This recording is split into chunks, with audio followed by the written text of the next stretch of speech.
নমস্কার। একমুঠো স্বপ্ন ফাউন্ডেশনের পক্ষ থেকে নিয়ে চলে এলাম আরেকটি ভিডিও। আজকে গঙ্গা পুজো ছিল, আর এই গঙ্গা পুজো উপলক্ষে না নবদ্বীপের ঘাটে ঘাটে যেহেতু প্রচুর তীর্থার্থী স্নান করতে আসেন বা এছাড়াও ঘুরতে আসেন, অনেক কিছুই করতে আসেন, আর একটু পরে আবার গঙ্গা আরতি শুরুও হবে, সেহেতু প্রচুর মানুষের ঢল নেমেছে। আর এই জন্য না গঙ্গার ধারে আমাদের প্রচুর ভবঘুরে ঠাকুমা ঠাকুরদাদারা থাকেন, যেটি আপনারা এর আগেও দেখেছেন। আর আমরা বড়ালঘাটে তো প্রচুর পেয়েছিলাম, যেটা সবসময় পাই, আর ওইদিকে রানীর ঘাটেও অনেক ঠাকুমারা ছিলেন বা দাদুরা ছিলেন। এইবার ওখান থেকে দিতে দিতে আমরা রানীরঘাটে চলে এসেছি।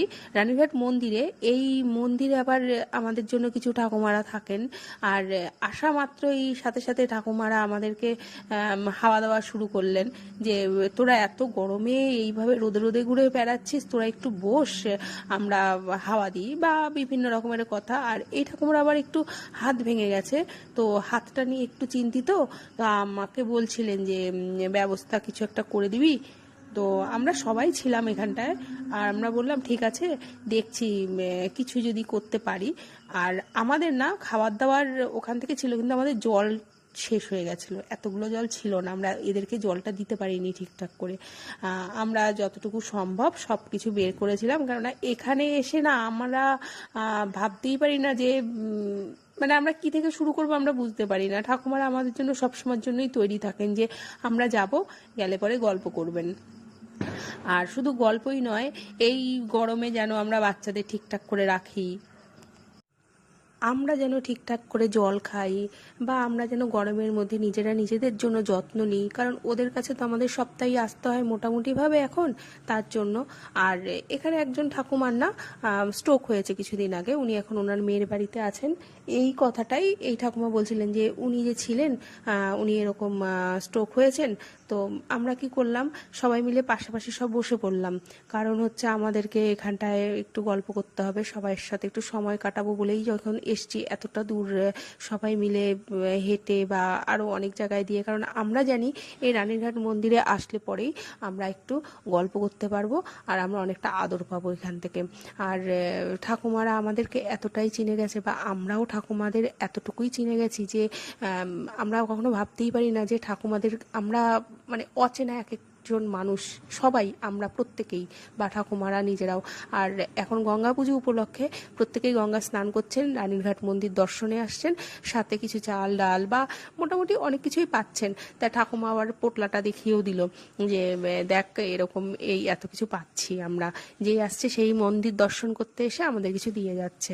আর এর আগেও আমাদের কিছু ঠাকুমা দাদুদেরও দেখলাম যে হ্যাঁ সত্যি এরকম দিচ্ছে। তো এই জিনিসটা দেখে না আমাদের ঝুমপার আবার খুব ভালো লেগে গেল, বললো যে দিদি এদেরকে না এইভাবে খাওয়ানো তো সম্ভব না, এই শুকনো খাবার, কারণ এদের বয়স্ক মানুষ, এরা সব কিছু খাবেন না।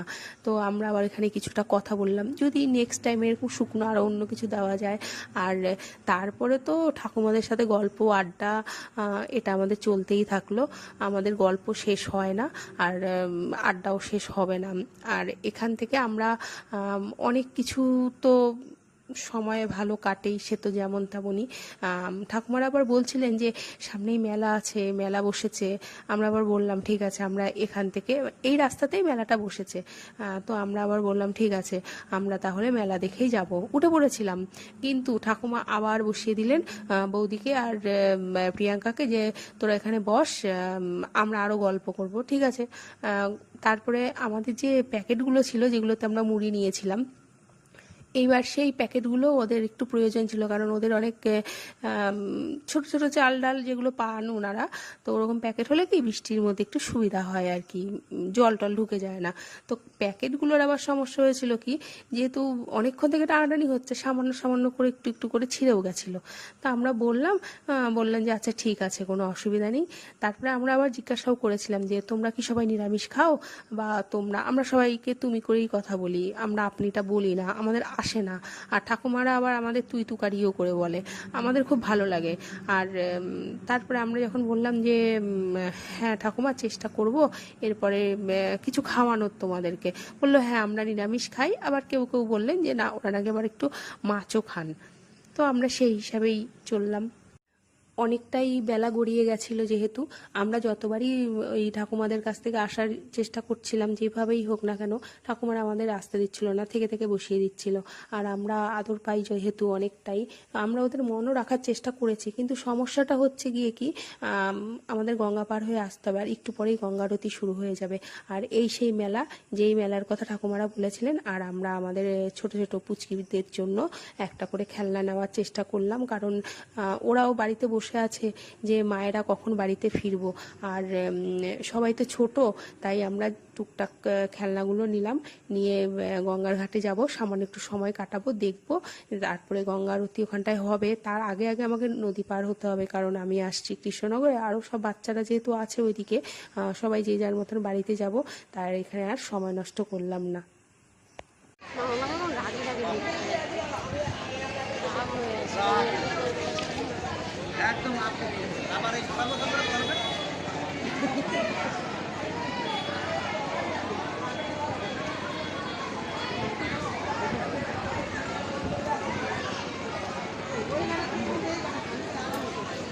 এখানে কি আরাম, কি ঠান্ডা বৌদি গো। ডেডিকেট করে দিয়েছে। হ্যাঁ, আমরা ভালো করেছে অন্যান্যবার পরে। বল।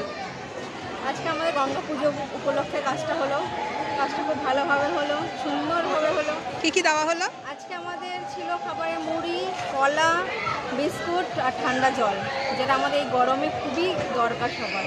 আর ঠাকুমারা কেমন আনন্দ পেল? ঠাকুমারা খুব আনন্দ পেলো, আর যতবার আমরা আসি আনন্দই হয়, বেশ আদর করতে ভালোবাসলো। ঠান্ডা জলটাতে ওরা বেশি খুশি হয়েছে, যে ঠান্ডা ঠান্ডা জল, এটা আমাদের খুব দরকার ছিল, এরকম করে বলছিল, ভালো লাগে। আমরা কিছুক্ষণ গল্প করলাম, সেটা বল। তারপরে একটু বসে আড্ডা হলো, তারপরে বললো বরের দোকান তাহলে ভিডিওটা এখানে শেষ করি, বলে দে, বল ভিডিওটা এখানে। ভিডিওটা এখানে শেষ করলাম। টাটা, ভালো থাকবেন, সুস্থ থাকবেন, এই গরমে ঠান্ডা ঠান্ডা জিনিস খাবেন। এই যে আমাদের ঠাকুর বানানো খাবেন, গঙ্গা সহ হাটটা কথা নিয়েছি।